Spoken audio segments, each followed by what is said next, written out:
야, 네가 돈 버는 기계지 별거야? 우리 엄마 칠순인데 친척들 20명 비즈니스석은 당연히 며느리인 네가 써야 하지. 월급 350만 원인 남편이 제 부모님까지 모욕하며 내뱉은 폭언이었습니다. 10년간 시댁에 걸어다니는 현금 지급기 노릇을 해온 대가가 고작 이것이라니요. 그래, 당신들이 원한다면 최고급으로 준비해주지. 하지만 당신들의 목적지는 화려한 호텔이 아니라 차가운 공항 바닥일 겁니다. 10년의 호의를 짓밟은 기생충 같은 시댁 식구들을 단 하루 만에 파멸로 몰아넣은 통쾌한 복수국 지금 시작합니다. 안녕하세요. 오늘 제가 들려드릴 이야기는 제 인생에서 가장 길었던 10년이라는 인내의 시간이 단 하루 만에 어떻게 무너지고 또 어떻게 다시 세워졌는지에 대한 기록입니다. 사람의 인내심이라는 게 참 묘하죠. 평소엔 강물처럼 잔잔하다가도 어느 순간 둑이 터지면 그 무엇으로도 막을 수 없는 거대한 파도가 되곤 하니까요. 저와 제 남편 민석은 올해로 결혼 10년 차입니다. 남들 보기엔 참 평범하고 화목한 부부처럼 보였을 거예요. 대기업은 아니지만 성실히 직장 생활을 하는 남편과 작게 시작한 사업이 운 좋게 잘 풀려 제법 넉넉한 수입을 올리는 저. 겉으로 보기엔 부족할 게 없는 그림이었죠. 하지만 그 10년이라는 시간 동안 제 마음속은 조금씩, 아주 조금씩 썩어 들어가고 있었습니다. 결혼할 때부터 그랬어요. 저희 집은 형편이 넉넉한 편이었고 시댁은 남편의 월급 350만 원이 온 가족의 유일한 희망일 정도로 형편이 어려웠습니다. 저는 사랑 하나만 믿고 제 명의로 된 아파트에 남편 몸만 들어오게 해서 살림을 차렸습니다. 그때 친정엄마가 그러셨죠. 네가 능력이 있으니 남편 기 살려주며 살아라. 돈 가지고 유세 떨지 말고. 저는 그 말씀을 가슴 깊이 새겼고 10년 동안 단 한 번도 남편에게 돈으로 상처 준 적이 없었습니다.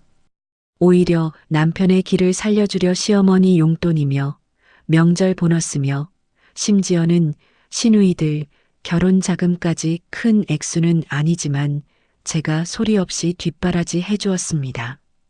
제 돈이 우리 가족의 돈이라 생각했고 제가 조금 더 고생하면 시댁 식구들이 저를 진심으로 가족으로 받아줄 거라 믿었거든요. 하지만 그건 저만의 착각이었습니다. 베푸는 것이 반복되니 그것은 곧 권리가 되었고 저의 희생은 당연한 의무가 되어버렸습니다. 가장 잊을 수 없는 건 3년 전 저희 친정아버지의 팔순 잔치 때였습니다. 저는 아버지를 위해 조촐하지만 품격 있는 자리를 마련하고 싶었습니다. 그런데 그때 남편이 뭐라고 했는지 아세요? 여보, 요즘 경기도 안 좋은데 뭘 그렇게 거창하게 해? 장인어른도 이해하실 거야. 그냥 집에서 밥이나 한 끼 먹자. 라며 제 지갑까지 단속하려 들더군요. 결국 제 돈으로 조용히 치렀지만 남편은 그날 잔치 내내 인상을 쓰며 음식이 너무 비싸다, 기름값이 아깝다는 소리를 해대서 제 얼굴을 뜨겁게 만들었습니다. 반면 본인의 식구들에게는 어땠을까요? 시어머니가 감기 기운만 있어도 제일 좋은 영양제를 사다 바치고 시누이들이 명품 가방 갖고 싶다고 흘리는 소리만 해도 제 눈치를 보며 당신 안 쓰는 가방 하나 주면 안 되냐고 묻는 사람이었습니다. 저는 그때마다 속이 타들어갔지만 참았습니다. 가정을 지키고 싶었으니까요. 하지만 진짜 문제는 시어머니의 칠순을 앞두고 터졌습니다. 시어머니는 평소에도 나는 남들처럼 호텔에서 잔치하는 건 싫다. 온 가족이 해외여행이라도 다녀와야 동네 사람들에게 자랑이 되지 않겠냐며 은근히 압박을 주셨죠. 처음엔 그냥 남편 월급 수준에서 가까운 곳으로 다녀오면 되겠지 싶었습니다. 그런데 어느 날 저녁 남편이 퇴근하자마자 제 앞에 내민 종이 한 장이 제 인생의 경로를 완전히 바꿔놓았습니다. 여보, 이거 봐. 이번에 우리 어머니 칠순 여행 명단이야. 남편이 내민 종이에는 시어머니와 우리 부부는 물론이고 시누이색과 그들의 남편, 아이들, 그리고 평소 연락도 잘 안 하던 시댁 고모와 삼촌들까지 총 20명의 이름이 빼곡히 적혀 있었습니다. 저는 제 눈을 의심했습니다. 20명이라니요? 이건 가족여행이 아니라 단체 패키지 투어 수준이었습니다. 아니 여보, 이게 다 뭐야? 20명이라니 이걸 다 우리가 데리고 가겠다고? 제 물음에 남편은 너무나도 당당하게 대답했습니다. 응, 어머니가 이번에 크게 한턱 내고 싶으시대. 친척들한테 우리 며느리가 얼마나 능력 있는지 보여주고 싶다고 벌써 동네방네 소문 다 내셨어. 비행기 값만 당신이 좀 부담해줘. 숙소랑 식비는 내가 어떻게든 해볼게. 남편의 월급 350만 원. 그 돈으로 20명의 숙박비와 식비를 감당한다는 건 말도 안 되는 소리였습니다. 결국 그 말은 숙소며 식비며 모든 뒷감당을 제가 하라는 뜻이나 다름없었죠. 비행기 값만 해도 20명이면 수천만 원이었습니다. 여보, 당신 지금 제정신이야? 우리 친정아버지 팔순 때는 밥 한 끼 먹는 것도 아깝다던 사람이 지금 시댁 친척들 20명 비행기 값을 나더러 내라고? 제 목소리가 커지자 남편은 오히려 적반하장으로 화를 냈습니다. 당신 진짜 이럴 거야? 우리 어머니 평생 고생만 하신 분이야. 칠순 때 이거 하나 못 해드려? 당신 통장에 있는 돈, 그거 다 우리같이 고생해서 번 돈 아니야? 왜 자꾸 내 돈 따져? 우리같이 고생해서 번 돈이라는 대목에서 저는 헛웃음이 나왔습니다. 제 사업체가 자리를 잡기까지 남편이 보탠 건커녕 오히려 사업 자금이 부족할 때 본인 월급 아까워하며 뒷걸음질 치던 모습이 머릿속을 스쳐 지나갔거든요. 시어머니는 한술 더 뜨셨습니다. 그날 밤 전화가 와서 그러시더군요. 애미야, 내가 친척들한테 내 자랑을 얼마나 했는지 모른다. 비행기도 제일 좋은 거로 끊어준다고 했으니 실망시키지 마라. 알겠지? 그 목소리는 부탁이 아니라 명령이었습니다. 10년 동안 제가 쌓아온 배려와 인내가 그 순간 차가운 얼음장처럼 굳어버렸습니다. 아, 이 사람들에게 나는 가족이 아니라 걸어다니는 현금 지급기였구나. 내가 웃으며 참아주니 나를 만만하게 본 거구나. 그날 밤 저는 침대에 누워 천장을 바라보며 결심했습니다. 이번 여행 정말 화려하게 준비해 주겠노라고요.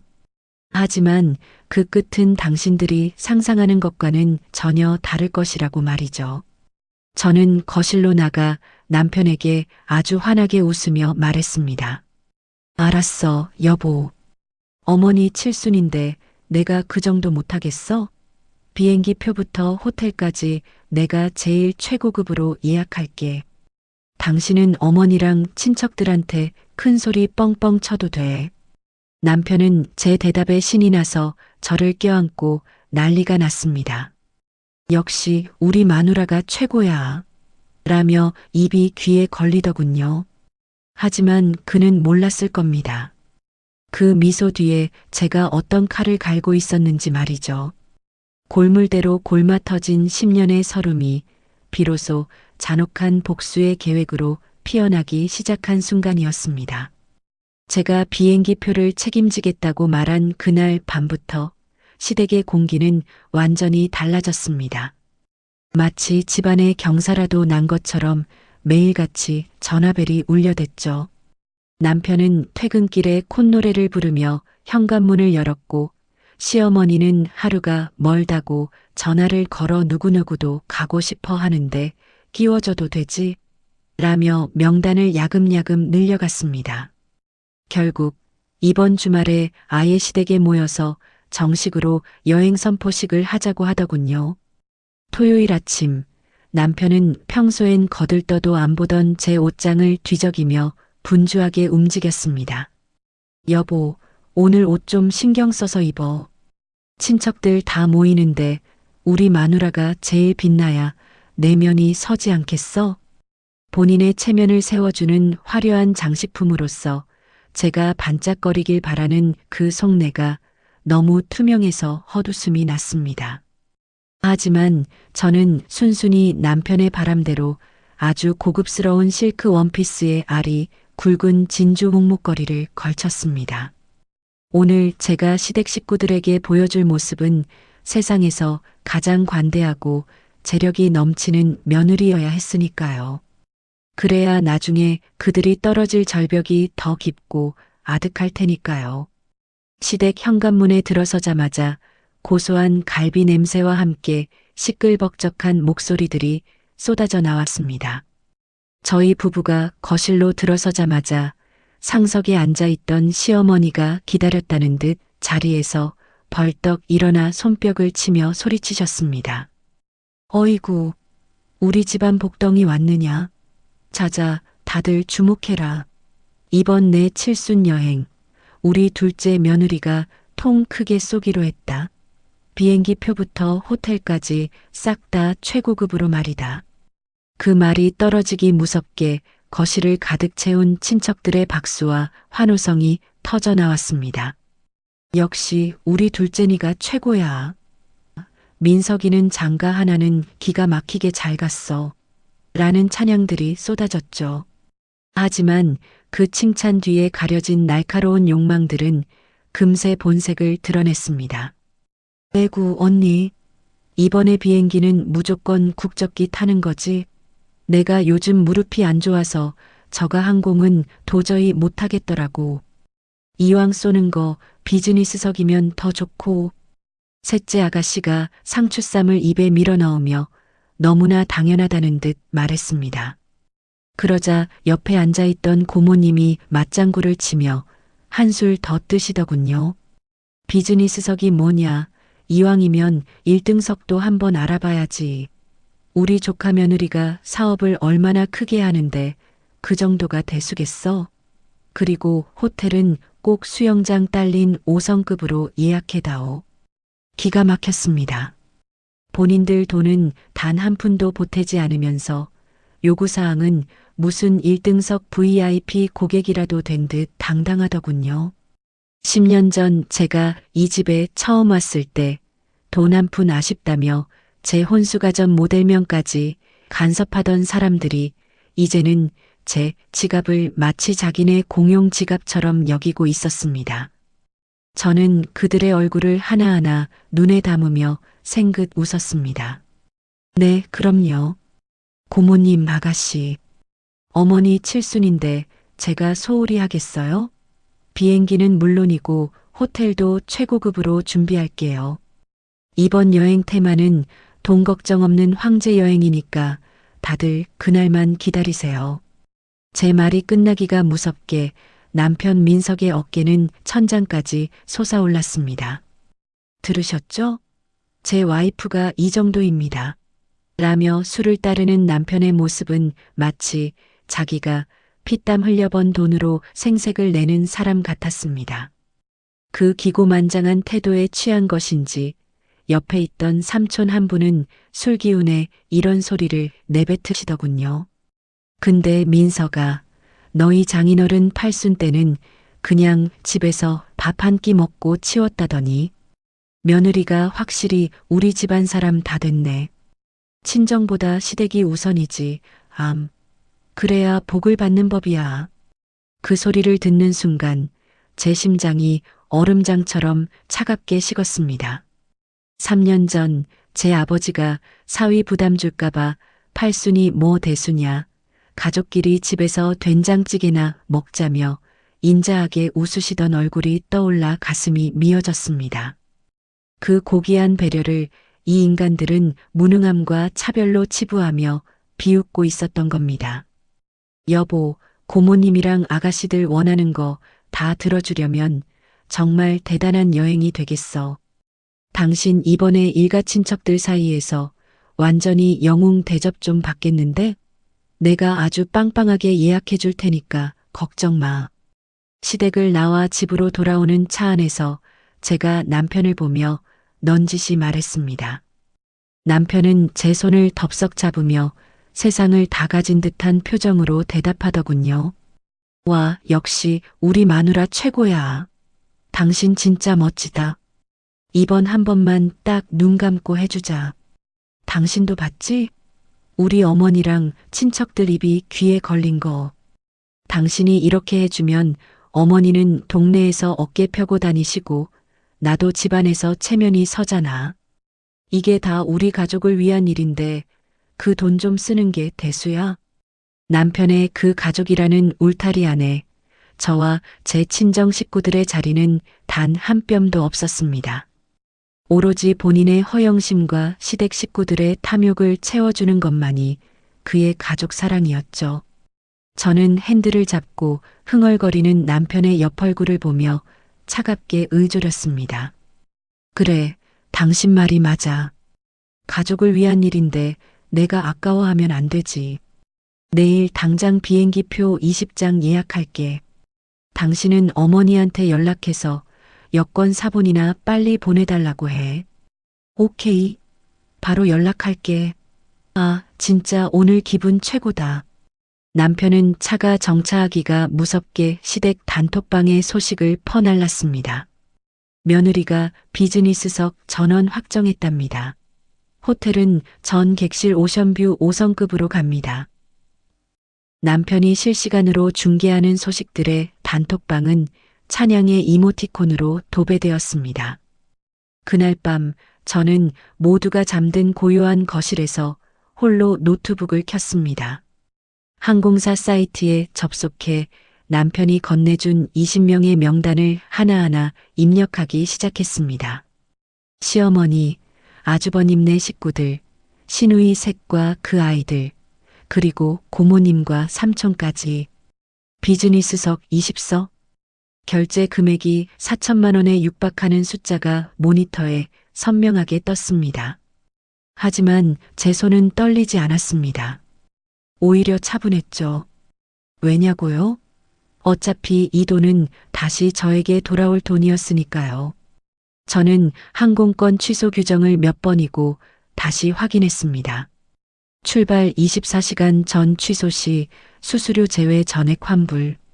저는 그 문구를 확인하며 어둠 속에서 아주 길고 깊은 숨을 내뱉었습니다. 어머니, 그리고 여보. 당신들이 꿈꾸는 그 화려한 황제 여행의 끝이 차가운 공항 바닥이 될 거라는 건 상상도 못하겠지? 시어머니는 벌써부터 친척들에게 우리 며느리가 비행기 안에서 맛있는 거 사 먹으라고 용돈도 따로 두둑이 챙겨줄 거다라며 제가 하지도 않은 약속까지 남발하고 있었습니다. 저는 그 모든 탐욕의 대화들을 지켜보며 아주 천천히 그리고 아주 치밀하게 그들의 추락을 준비했습니다. 10년 동안 저를 숨막히게 했던 그 가스라이팅과 무시, 그리고 제 부모님까지 깎아내리던 그 오만함, 이제 그 대가를 치를 시간이 성큼 다가오고 있었습니다. 저는 단톡방에 환하게 웃는 이모티콘과 함께 마지막 메시지를 남겼습니다. 어머니, 준비 잘하세요. 제가 평생 뼈에 사무칠 정도로 잊지 못할 최고의 칠순 여행으로 만들어 드릴게요. 정말이지 그들에게는 평생 잊으려야 잊을 수 없는 잔혹하고도 처절한 여행이 될 것입니다. 여행 날짜가 다가올수록 남편의 태도는 정말 점입가경이었습니다. 예전에는 제 눈치를 조금이라도 보던 신용이라도 하더니 이제는 아예 제가 본인의 체면을 세워주기 위해 태어난 사람이라도 되는 양굴더군요. 집안에서의 권력 서열이 완전히 바뀐 듯한 착각에 빠져 사는 것 같았습니다. 여보, 나 이번에 골프웨어 좀 새로 싹 맞춰야겠어. 친척들 다 모이는데 매일 입던 거 입고 갈 수는 없잖아. 퇴근하고 돌아온 남편은 제 안부 대신 자신의 거치레를 챙기기에 바빴습니다. 본인의 월급으로는 꿈도 못 꿀 머리부터 발끝까지 수백만 원짜리 브랜드 골프복을 당연하게 요구하면서 말이죠. 저는 거울을 보며 화장을 지우다 무심하게 대답했습니다. 그래, 당신 하고 싶은 대로 해. 백화점 가서 제일 비싼 거로 풀세트 맞춰. 신발이랑 골프백까지 싹 다 새로 사. 제 대답에 남편은 신이 나서 제 어깨를 주물러대며 아양을 떨더군요. 역시 우리 마누라 통이 크다니까. 아, 그리고 말이야. 어머니가 그러시는데 친척들 공항 갈 때 빈손으로 오게 하기 좀 그렇다고. 당신이 이번에 현금으로 봉투 좀 준비하면 안 될까? 어른들 한 분당 100만 원씩만 돌려도 당신 이름값이 얼마나 올라가겠어. 우리 문중에서 당신이 최고의 며느리라고 칭송받을 텐데 말이야. 어른 한 분당 100만 원. 20명 중 아이들을 제외하고 어른들만 추려도 10명은 훌쩍 넘는데 앉은 자리에서 또 1,000만 원이 넘는 돈을 요구하는 것이었습니다.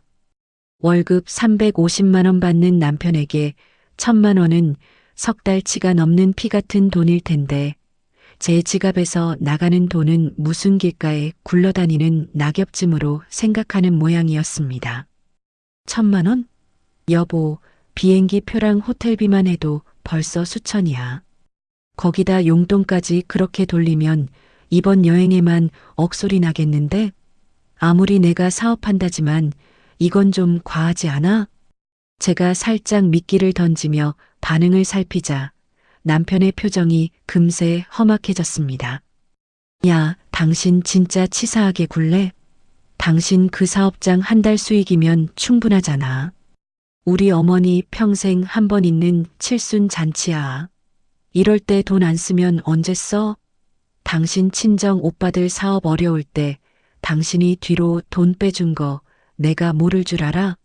내 식구들한테 쓰는 건 아깝고 친정은 괜찮다는 거야? 말도 안 되는 억지였습니다. 저희 오빠들은 자수성가해서 저보다 훨씬 여유롭게 살고 있고 제가 돈을 보태준 적은커녕 오히려 도움을 받았으면 받았죠.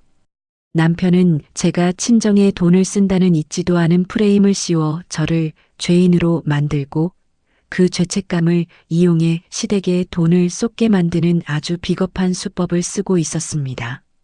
알았어. 낼게.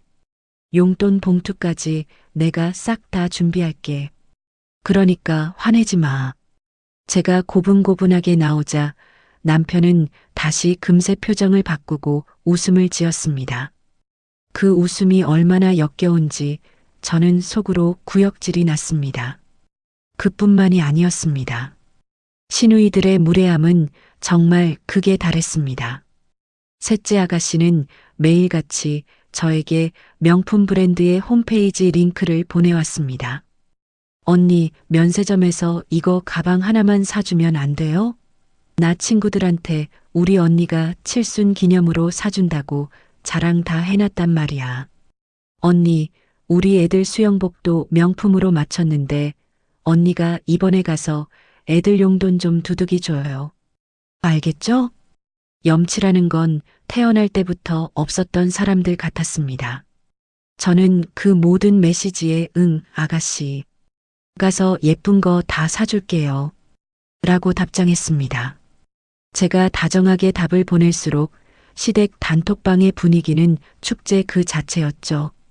우리 집안에 하늘이 내린 며느리가 들어왔다며 입에 침이 마르도록 저를 칭송했습니다. 하지만 저는 그들이 축제에 취해 있을 때 조용히 제 삶을 정리하기 시작했습니다. 우선 제 소중한 물건들부터 옮겼습니다. 결혼할 때 친정에서 해준 고가의 폐물들, 제가 직접 벌어 산 시계와 가방들, 그리고 사업 관련 중요 서류들을 하나둘씩 친정으로 날랐습니다. 남편에게는 집이 너무 지저분해서 안 쓰는 물건들 좀 정리해서 창고에 맡기려 한다고 핑계를 댔죠. 남편은 본인의 새로운 골프복과 여행 준비에 정신이 팔려 제가 무슨 짐을 빼내는지 전혀 관심이 없었습니다.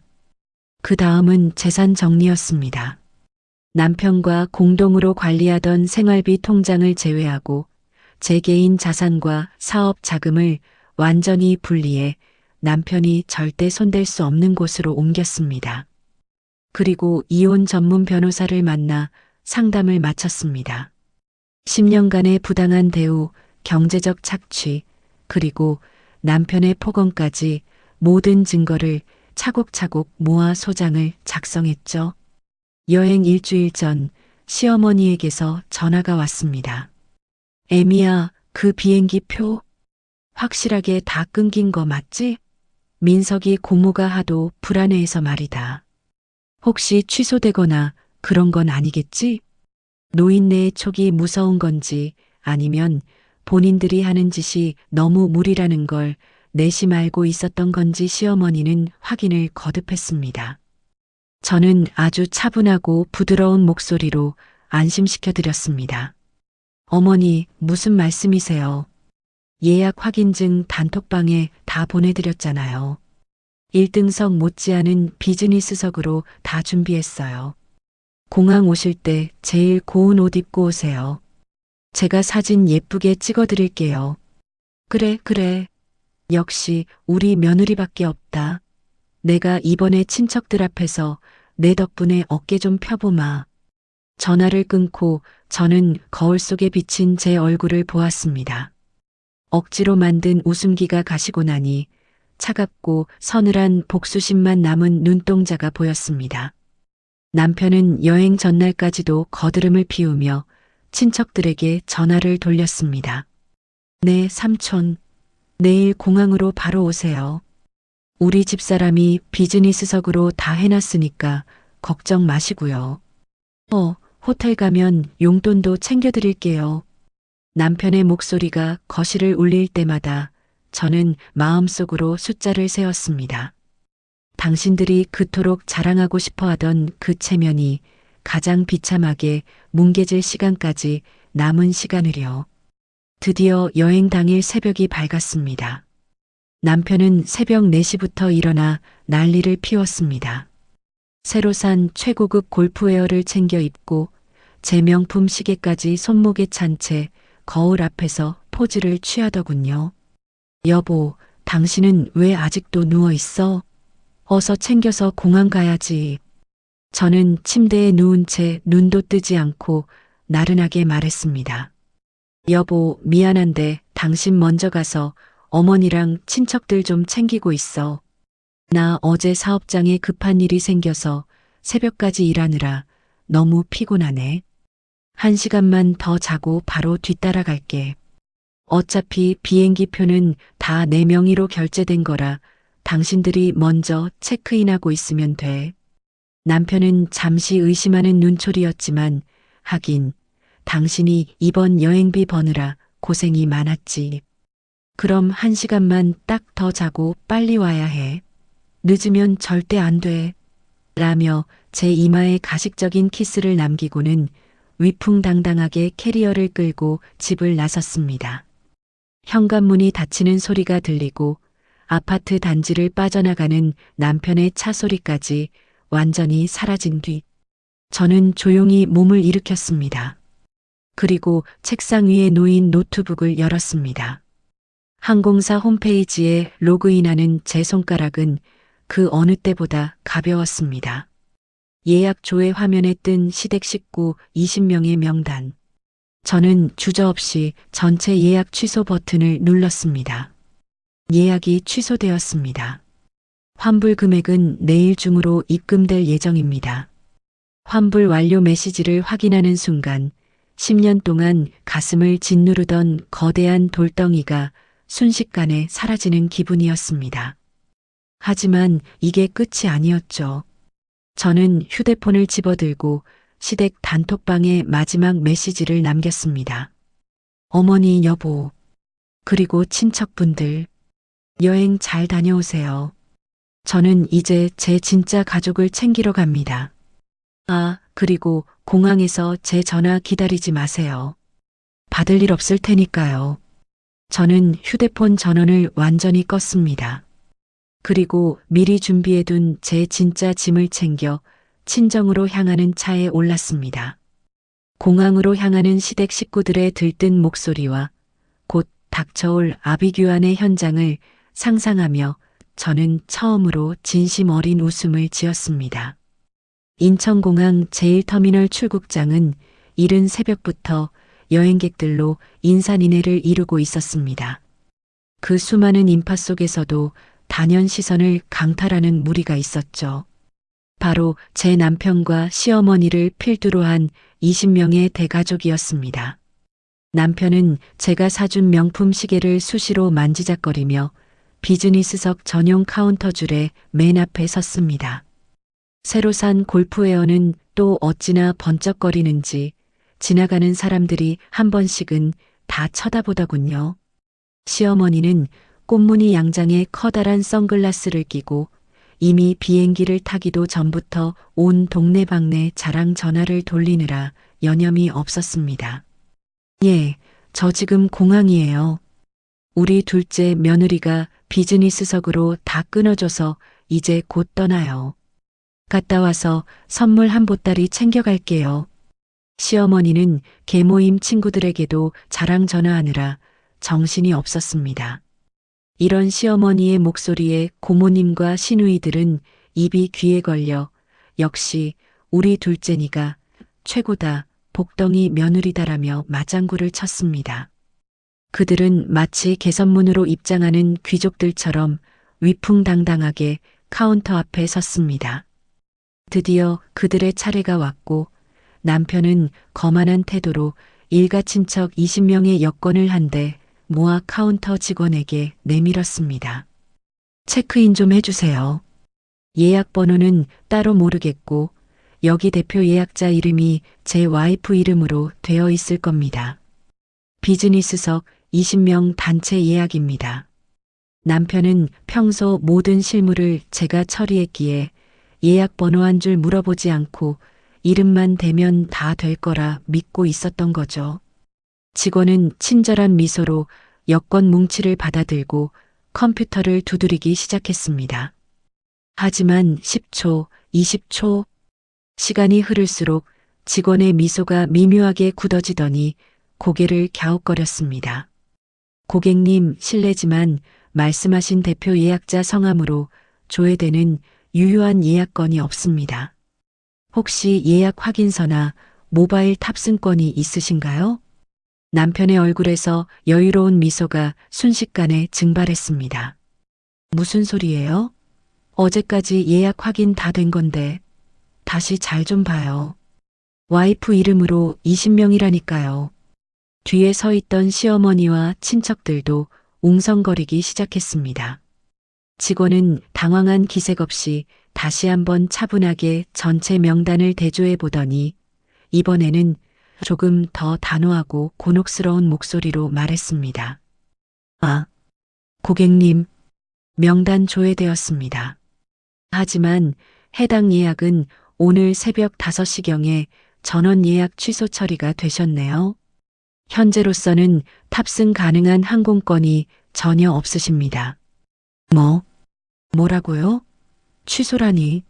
누가요? 누가 취소를 했다는 거예요? 남편이 카운터가 떠나가라 소리를 질렀습니다. 주변에 있던 다른 여행객들이 일제히 그쪽을 쳐다보며 수군거리기 시작했죠. 직원은 난감한 듯 대답했습니다. 결제하신 카드 소유주께서 직접 온라인 시스템을 통해 전원 취소 요청을 하셨습니다. 환불 절차까지 모두 마무리된 상태라 현재 이 여권들로는 발권이 불가능하십니다. 순간 공항 카운터 앞은 정적이 흘렀습니다. 시어머니의 선글라스가 코끝까지 툭 하고 떨어졌고 시누이들의 얼굴은 순식간에 흙빛으로 변했습니다. 남편은 떨리는 손으로 휴대폰을 꺼내 저에게 전화를 걸기 시작했습니다. 하지만 들려오는 건 전원이 꺼져 있어 라는 기계적인 음성뿐이었죠. 남편은 그제야 시댁 단톡방을 확인했습니다. 그리고 제가 남긴 마지막 메시지를 본 순간 그의 눈동자가 경련하듯 흔들리기 시작했습니다. 여행 잘 다녀오세요. 저는 이제 제 진짜 가족을 챙기러 갑니다. 아, 그리고 공항에서 저에게 전화하지 마세요. 받을 일 없을 테니까요. 이 독한 여자가 진짜 사고를 쳤네. 당신 미쳤어. 남편의 비명에 가까운 소리에 시어머니가 달려와 남편에게 물었습니다. 야, 민서가, 이게 대체 무슨 소리냐?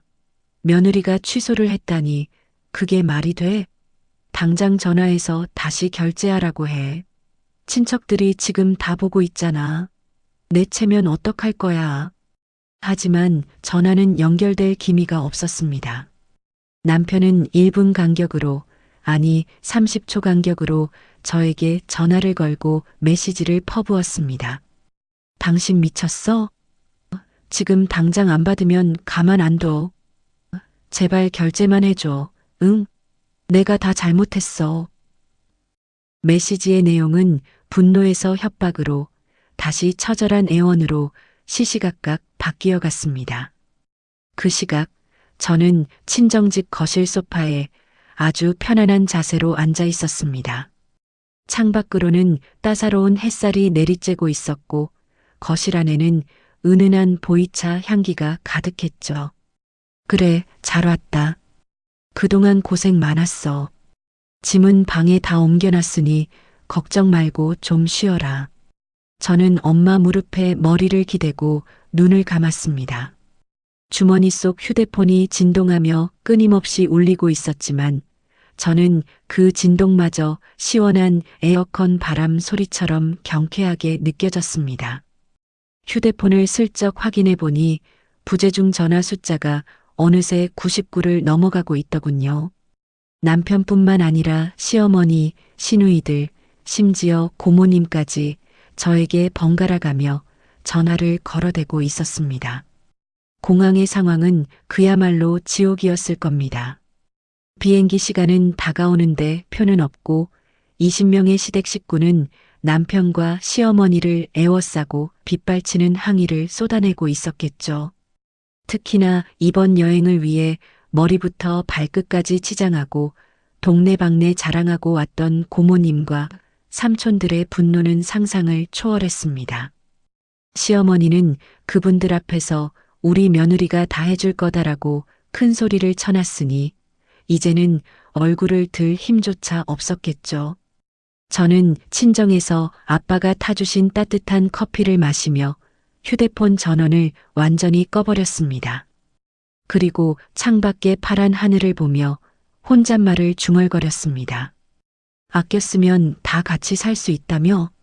이제 그 텅 빈 공항 바닥에서 아껴 쓰면서 오순도순 잘 살아봐. 당신들이 그렇게 좋아하는 그 가족애로 똘똘 뭉쳐서 말이야.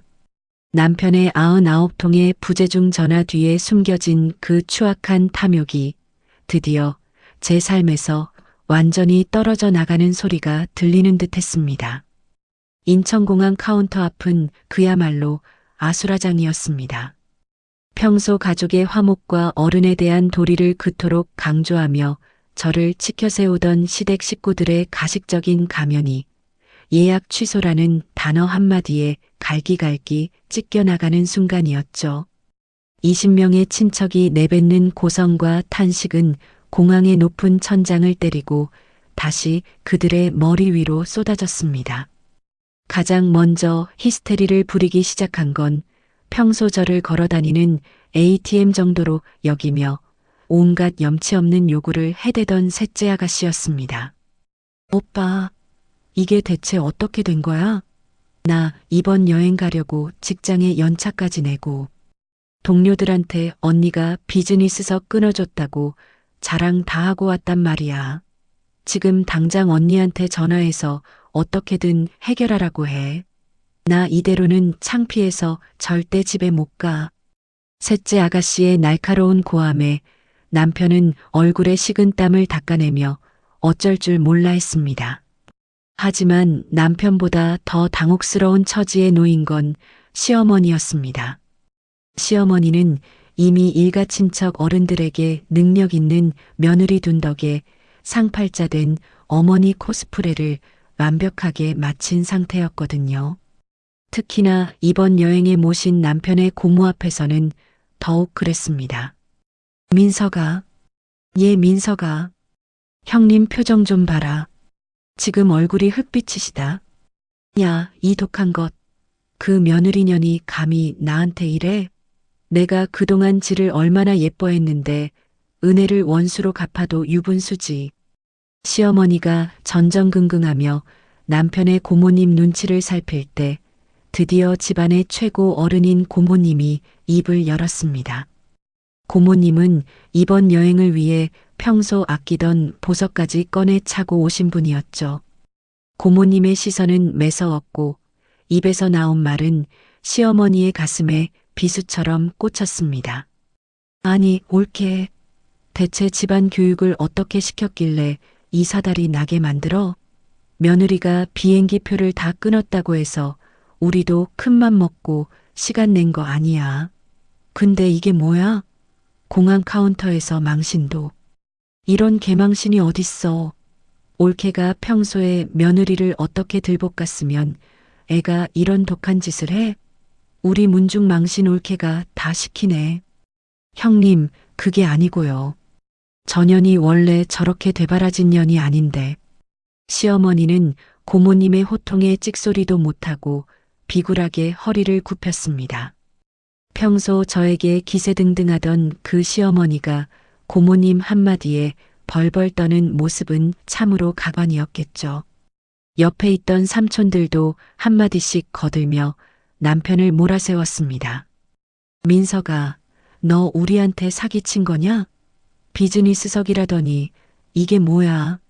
짐 다 싸들고 공항까지 온 사람들을 바보로 만들어도 정도가 있지. 내 아내 하나 단속 못해서 이 난리를 피워?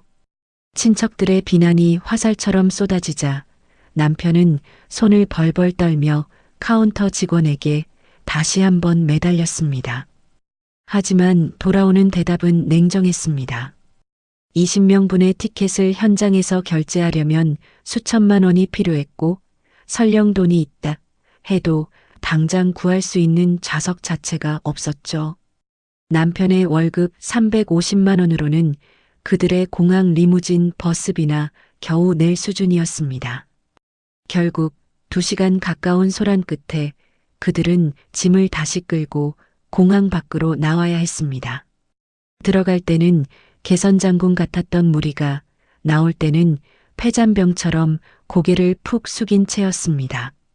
공항 밖 버스 승강장에서 그들은 또 한 번 격돌했습니다. 나는 못 가. 이대로 집에 절대 못 들어간다고. 동네 사람들한테 해외여행 간다고 다 말해놨는데 이 무거운 짐 들고 다시 동네로 기어 들어가라고. 셋째 아가씨가 바닥에 주저앉아 통곡을 하자 이번엔 아주버님이 남편을 거칠게 몰아세웠습니다. 야, 민서가, 네가 평소에 처신을 어떻게 했길래 재수씨가 이 지경까지 만들게 해? 네가 우리 집안의 기둥이라며 마누라 하나 단속 못해서 온 집안 일가 친척 앞에서 개망신을 시키냐? 너 이거 어떻게 책임질 거야? 남편은 그 와중에도 저에게 미친 듯이 메시지를 보내고 있었습니다.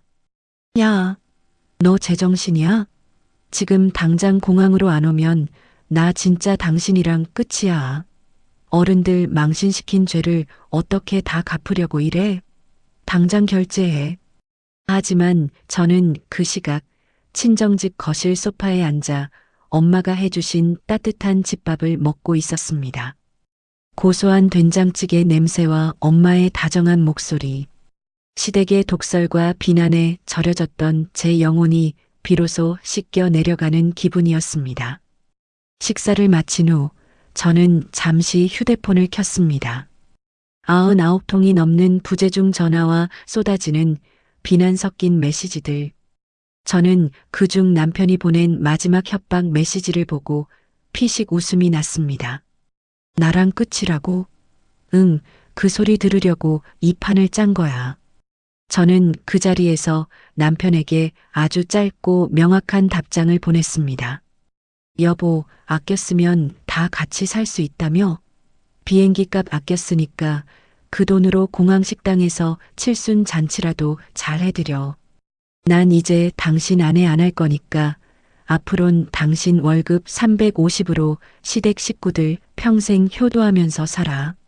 내 집 도어락 비번은 이미 바꿨으니까 짐은 나중에 택배로 보낼게. 아, 당신 손목에 찬 내 시계도 돌려주는 거 잊지 말고. 이 메시지를 전송하고 저는 다시 휴대폰을 껐습니다.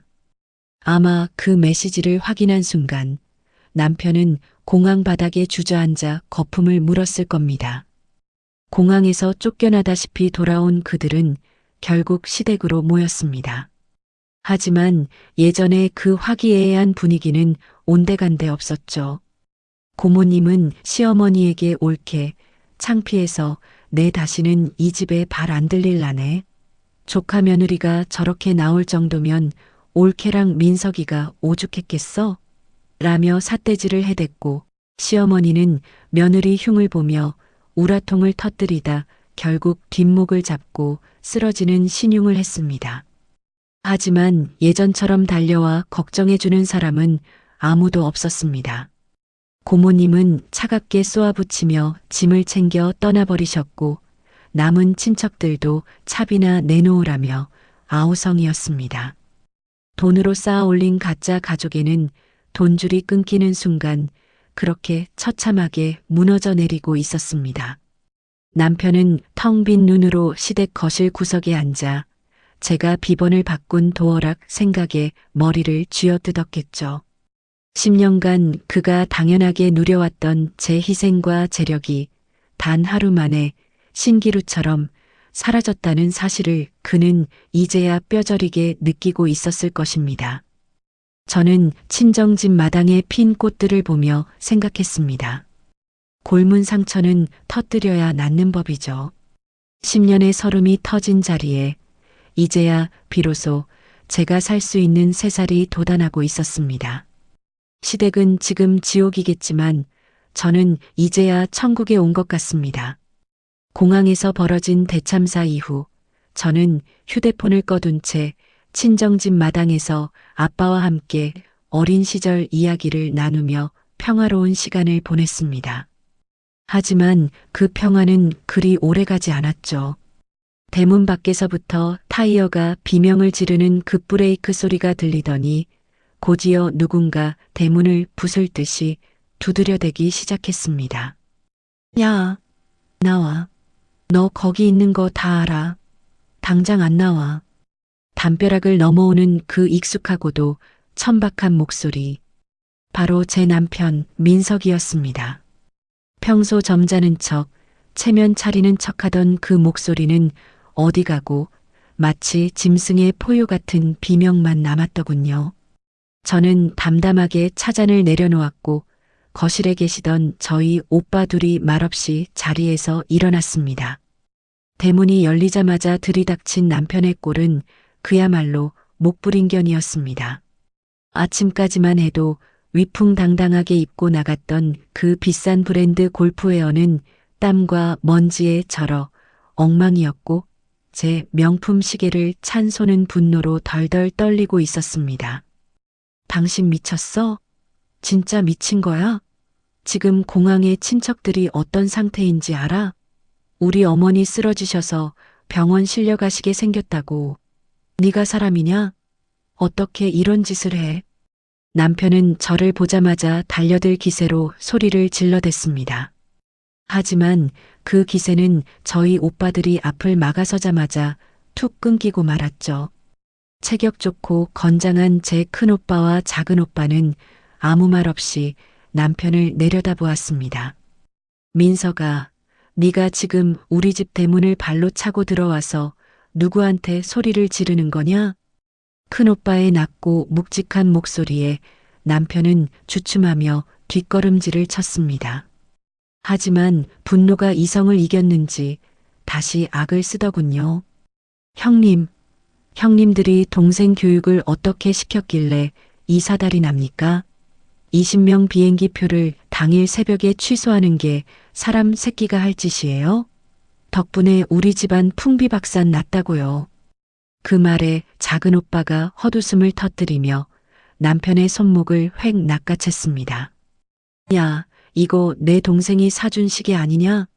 제 마누라 귀한 줄은 모르고 마누라가 번 돈으로 일가 친척 20명 생색낼 줄만 아는 놈이 어디서 감히 교육 운운해? 네가 350 벌어서 그 20명 비행기 표 끊어줄 능력은 되고. 남편은 얼굴이 벌겋게 달아올라 씩씩거렸습니다.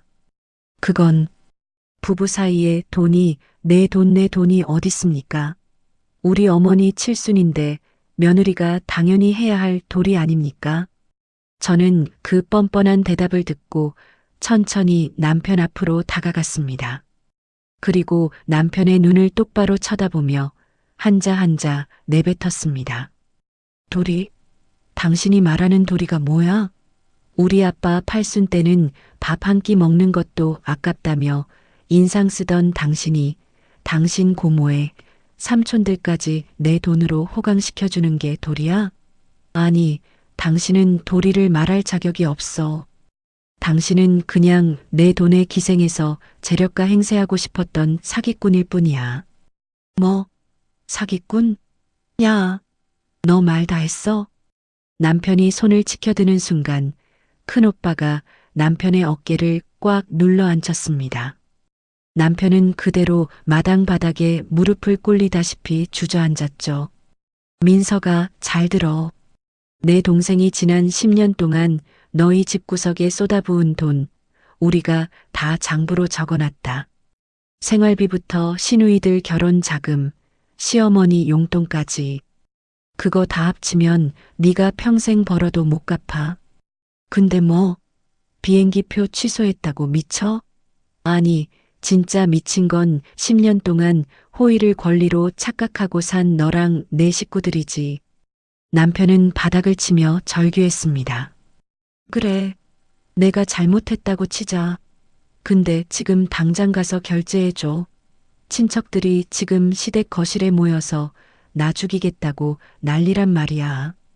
고모님이 나랑 우리 어머니 사람 취급도 안 하신단 말이야. 제발, 응? 이번 한 번만 살려줘, 여보. 조금 전까지 악을 쓰던 남편은 이제 제 바짓가랑이를 붙잡고 울며 매달리기 시작했습니다. 본인의 체면이 깎이는 것보다 시댁 어른들에게 당할 후폭풍이 더 무서웠던 거겠죠. 저는 그런 남편의 손을 차갑게 뿌리쳤습니다. 당신 손목에 찬 그 시계부터 내놔. 그리고 당신 몸만 나가서 산 우리 집 도어락 비번. 내가 아까 바꿨다고 했지?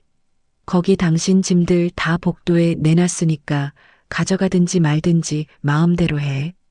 아, 그리고 이건 보너스야. 저는 미리 준비해둔 서류 봉투를 남편의 얼굴에 던졌습니다. 이혼 소장이야. 당신이 그동안 내 사업 자금 빼돌려서 시댁에 갖다 바친 내역, 포건한 녹취록. 다 들어있어. 이제 법원에서 보자고. 당신 그 잘난 350만 원 월급으로 시댁 식구들 비위 맞추며 어떻게 사나 내가 아주 흥미진진하게 지켜볼게. 남편은 이혼 소장이라는 말에 넋이 나간 듯 서류를 멍하니 바라보았습니다. 이제야 상황 파악이 된 거겠죠. 자신이 걷어찬 건 단순한 비행기 표가 아니라 자신의 인생 전체를 지탱해주던 기둥이었다는 사실을요. 여보 제발. 내가 다 잘못했어. 우리 어머니가 시켜서 그런 거야. 응? 남편의 비굴한 변명이 이어졌지만 큰오빠와 작은오빠는 남편을 양옆에서 붙잡아 대문 밖으로 끌어냈습니다. 대문 밖 길바닥에 내팽개쳐진 남편의 뒤로 큰오빠가 마지막 일침을 날렸습니다. 다시는 우리 집 근처에 얼씬거리지 마라. 다음번에 오면 그땐 법원이 아니라 경찰서에서 정식으로 보게 될 거니까. 쾅! 하고 대문이 닫히는 소리와 함께 남편의 처절한 울음소리가 멀어져 갔습니다. 10년의 체증이 씻겨 내려가는 듯한 시원함과 함께 저는 비로소 진정한 자유가 무엇인지 느낄 수 있었습니다. 시댁은 지금쯤 돈 한 푼 보태지 않은 친척들의 비난과 고모님의 서슬퍼런 호통으로 지옥 불바다가 되어 있겠죠. 하지만 그건 제가 상관할 바가 아니었습니다.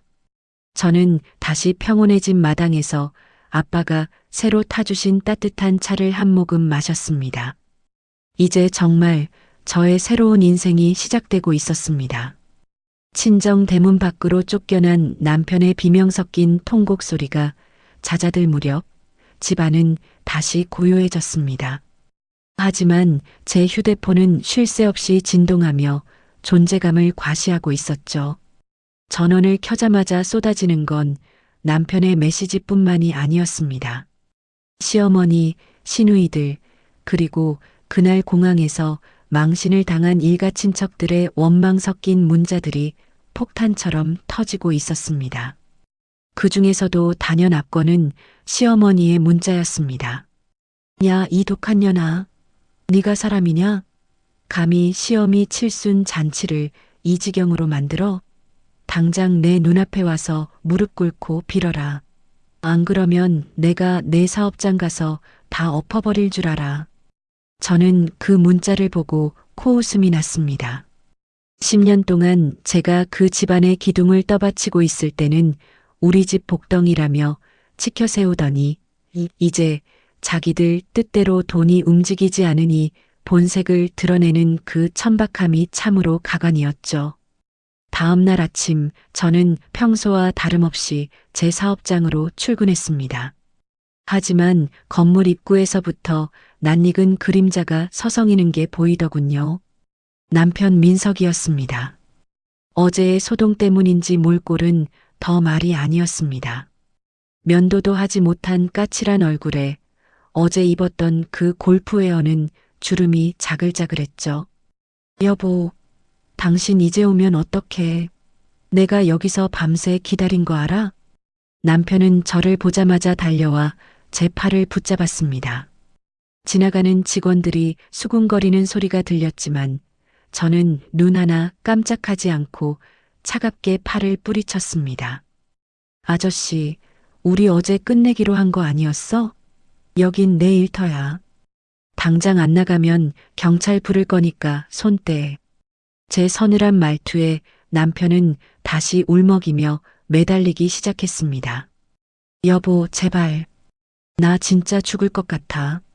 지금 우리 고모님이랑 삼촌들이 난리도 아니야. 여행 취소된 거 보상해내라고.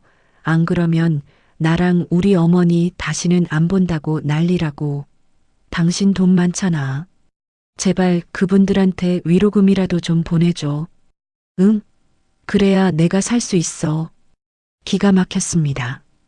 본인이 저지른 허영의 대가를 왜 여전히 제 지갑으로 메우려 드는 걸까요? 남편은 지금 제 마음이 상한 것보다 자신의 일가 친척들 사이에서 평판이 바닥으로 떨어진 게 더 무서웠던 겁니다. 민서가 잘 들어. 그 사람들에게 위로금을 주든 절을 하든 그건 내 몫이야. 내 월급 350으로 쪼개서 갚든지 네가 차고 있는 그 시계 팔아서 주든지 마음대로 해. 나랑은 상관없는 일이니까. 야, 너 진짜 너무한 거 아니야? 우리가 부부인데 어떻게 이래? 남편이 다시 악을 쓰려던 찰나 제가 미리 부른 보안 요원들이 그를 제지했습니다. 끌려나가는 남편의 뒤통수에 대고 저는 한마디 덧붙였습니다. 아, 그리고 민서가 너희 어머니한테 전해드려. 우리 친정 엄마한테 전화해서 예의 없게 굴면 그땐 내가 정말 참지 않을 거라고. 아니나 다를까 사무실에 앉아 업무를 보던 중 친정 엄마에게서 전화가 왔습니다. 시어머니가 결국 제 번호가 안 되니 저희 친정 부모님께 직접 전화를 걸어 행패를 부린 모양이었습니다. 딸아, 방금 너희 시어머니한테 전화 왔다.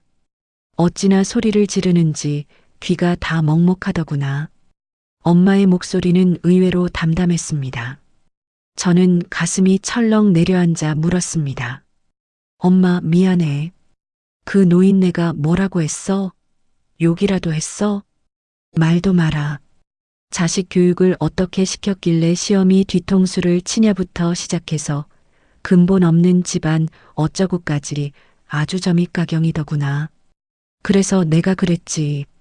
엄마는 잠시 뜸을 들이시더니 통쾌하게 웃으며 말을 이으셨습니다. 내가 그랬단다. 아니 사부인. 우리 딸이 근본이 없어서 당신 아들놈 그동안 먹여 살리고 당신 용돈까지 챙겨준 줄 아나 보네. 우리 딸이 베풀 때는 고마운 줄 모르더니 이제 돈줄 끊기니 눈에 뵈는 게 없으신가 봐요. 우리 집안 근본 걱정 말고 당신 아들놈 그 기생충 같은 버릇부터 고치세요. 다시는 우리 집에 전화해서 수준 떨어뜨리지 마시고요. 하고 끊어버렸어. 평소 조용하고 인자하시던 저희 엄마가 그렇게 일침을 가하셨다는 말에 저는 눈물이 핑 돌았습니다. 엄마는 지난 10년 동안 제가 시댁에서 당한 서름을 다 알고 계셨던 겁니다. 그저 딸의 가정이 깨질까봐 꾹 참고 계셨던 것 뿐이었죠. 시어머니는 엄마의 단호한 태도에 당황했는지 그 이후로는 감히 저희 부모님께 다시 전화를 걸지 못했습니다. 하지만 시댁 단톡방은 여전히 아수라장이었습니다. 돈으로 엮여있던 가짜 가족의 민낯이 그렇게 적나라하게 드러나고 있었습니다. 남편은 직장 동료들에게도 소문이 날까봐 쩔쩔매며 밤낮 술만 퍼마시며 지내고 있다고 하네요. 하지만 저는 흔들리지 않았습니다. 변호사를 통해 남편의 급여 압류와 재산 분할 소송을 서둘렀습니다.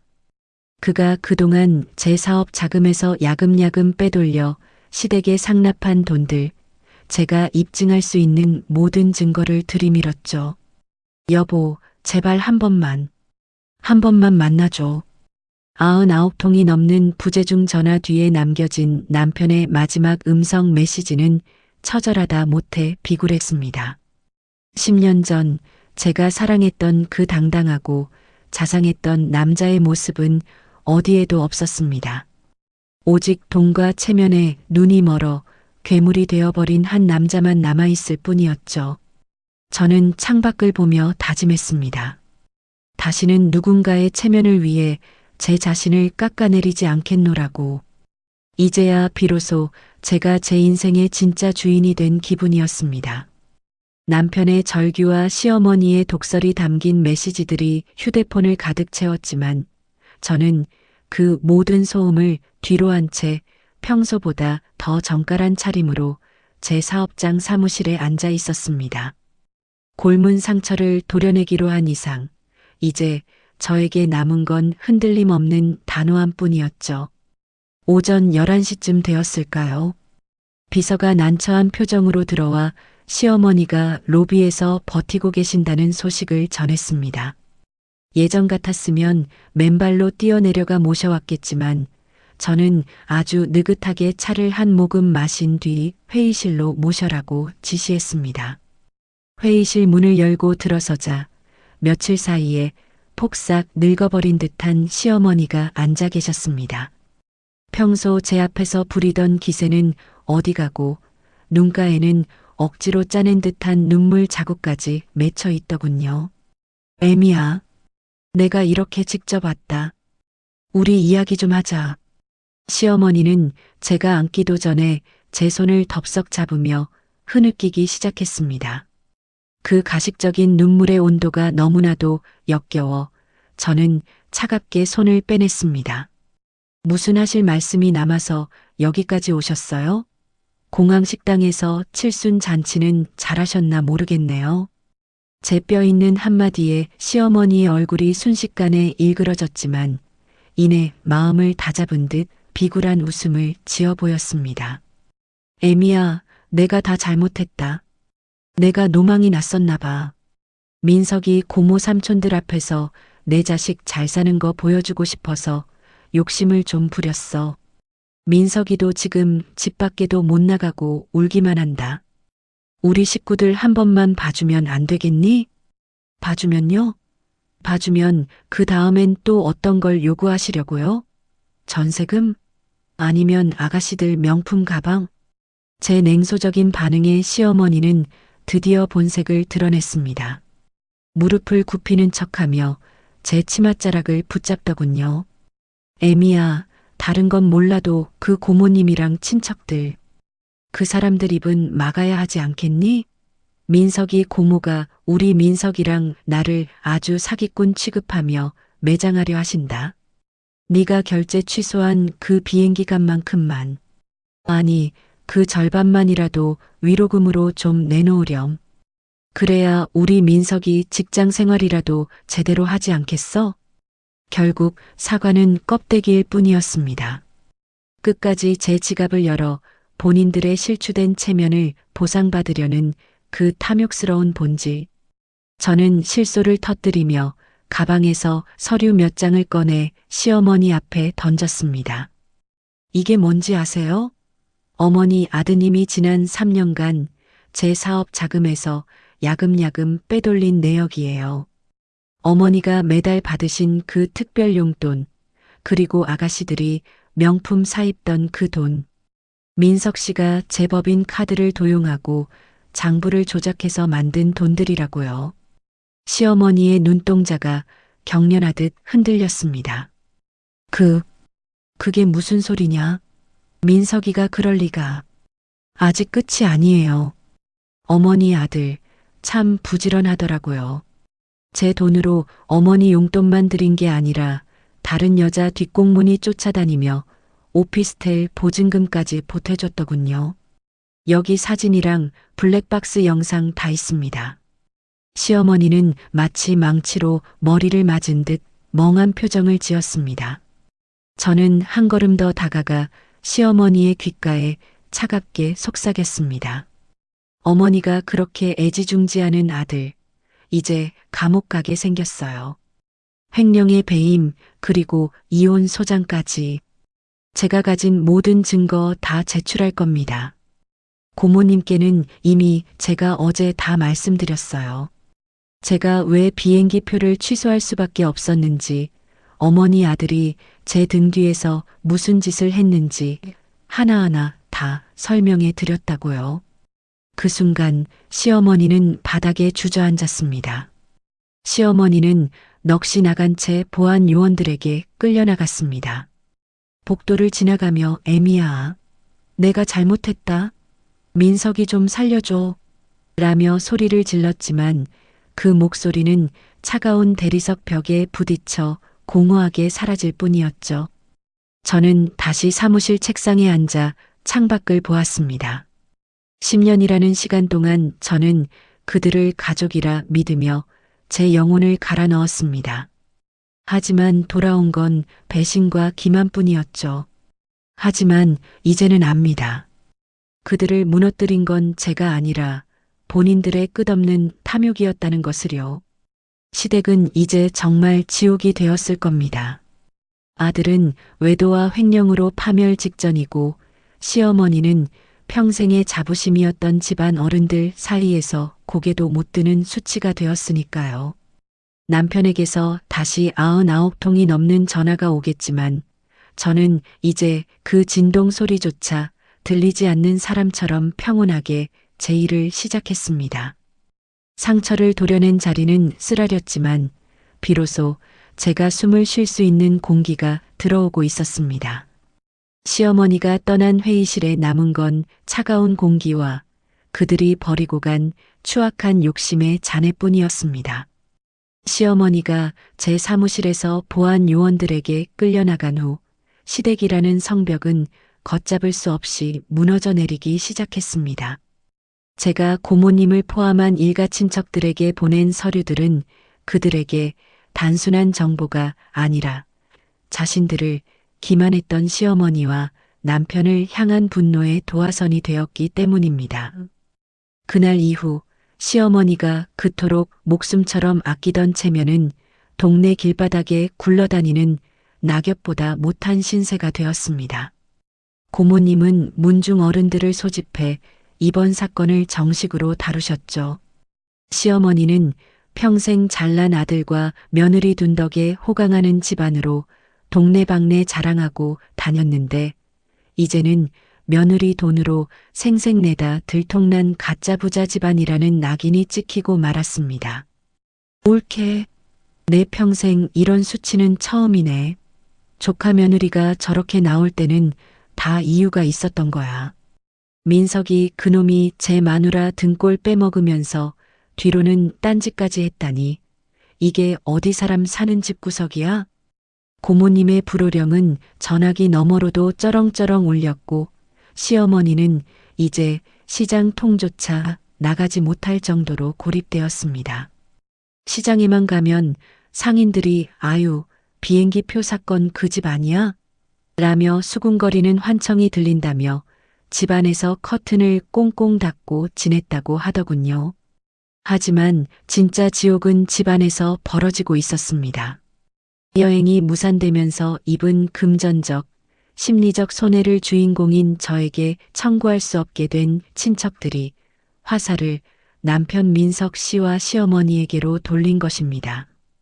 민석아, 네가 우리한테 비행기 값 냈다고 큰 소리 쳤잖아.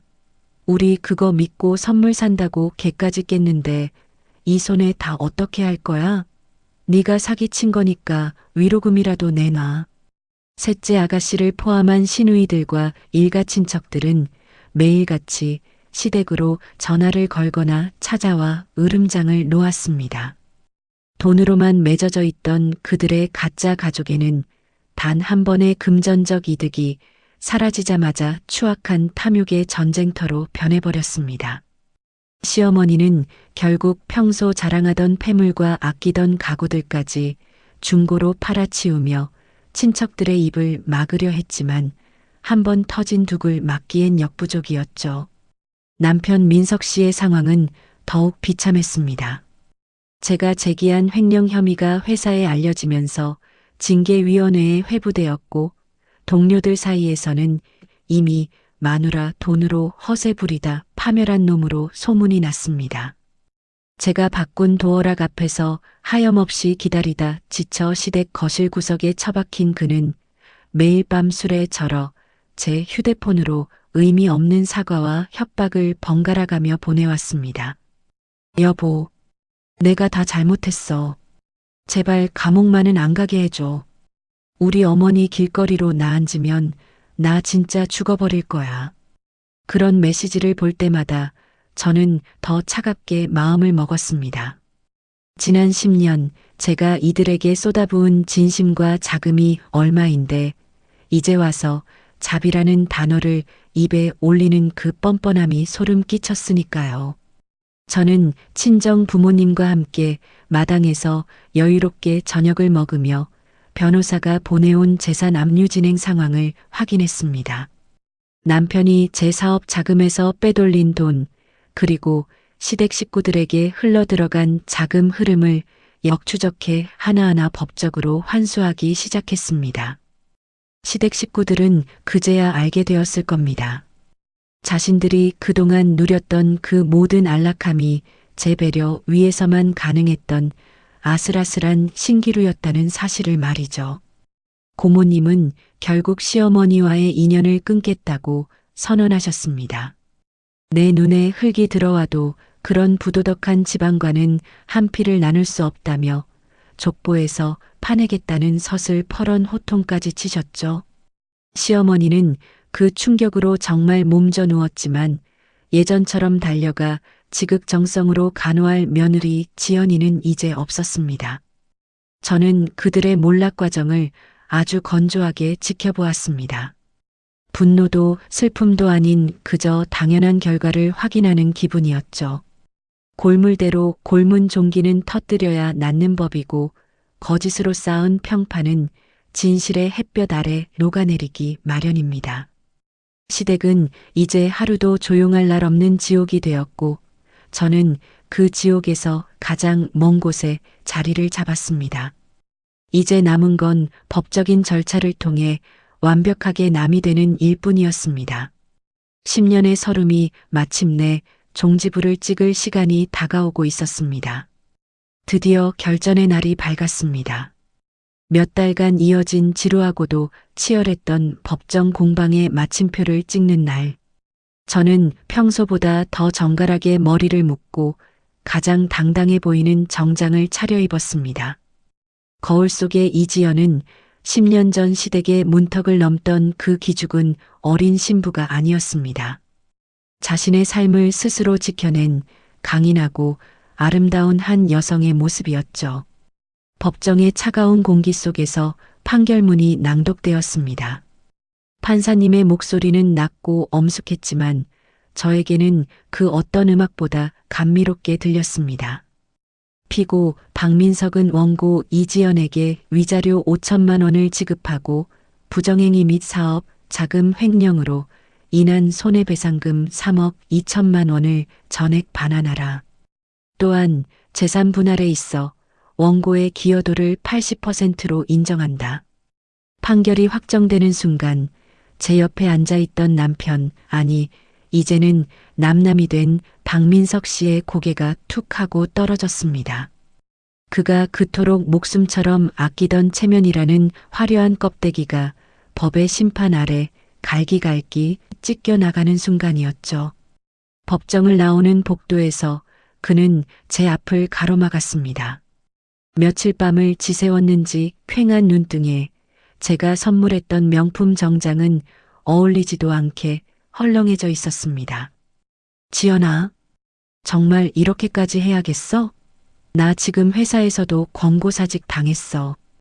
횡령 소문 다 퍼져서 이 바닥에서 재취업도 안 된대.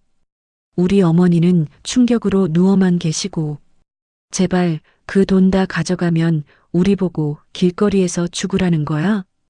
그는 제 소매를 붙잡으며 마지막까지 추잡한 국어를 이어갔습니다.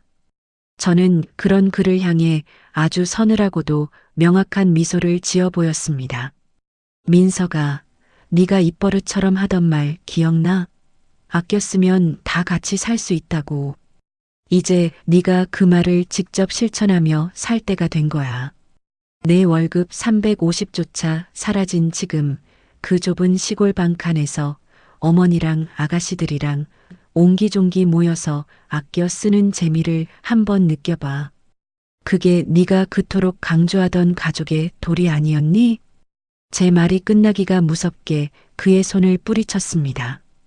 그는 법원 바닥에 주저앉아 머리를 쥐어뜯으며 통곡했습니다.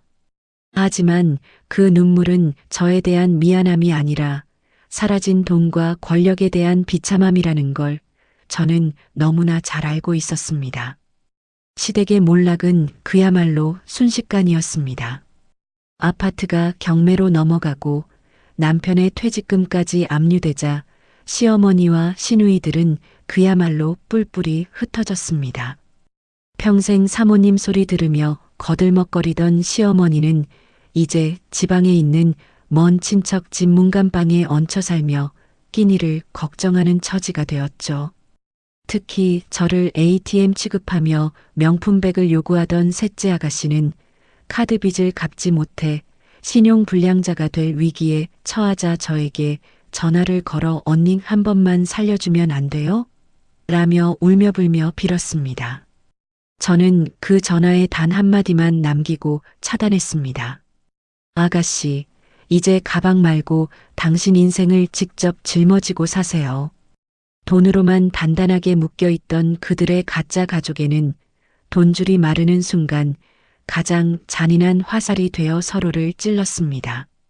시어머니는 아들을 탓하고 아들은 어머니를 원망하며 시누이들은 서로의 탓을 하며 진흙탕 싸움을 벌이고 있다는 소식을 전해 들었습니다.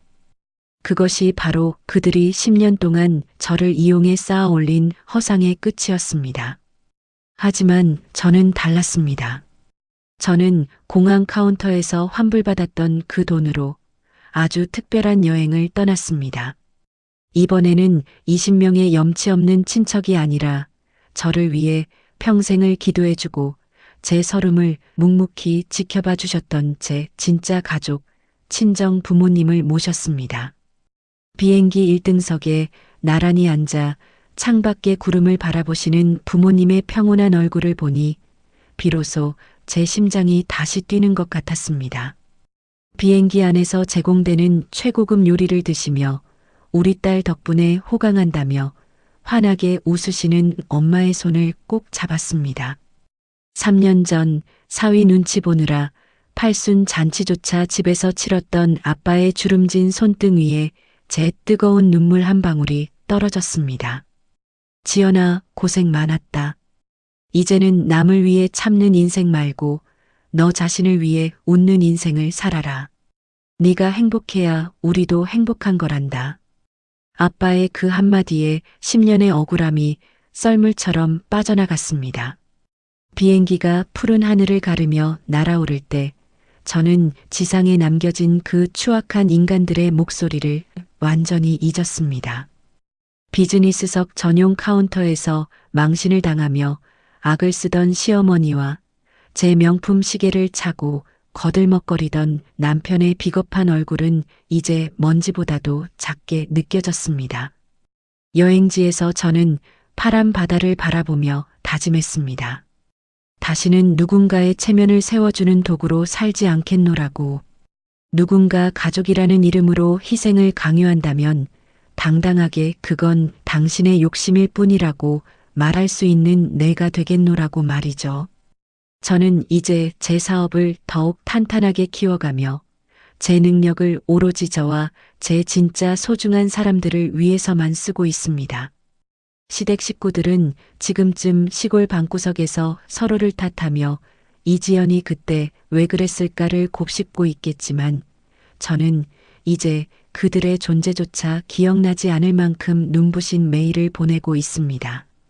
상처가 난 자리에 도단한 새살은 이전보다 훨씬 단단하고 건강합니다. 10년의 겨울을 견디고 찾아온 제 인생의 봄은 그 어느 때보다 찬란하고 따뜻합니다.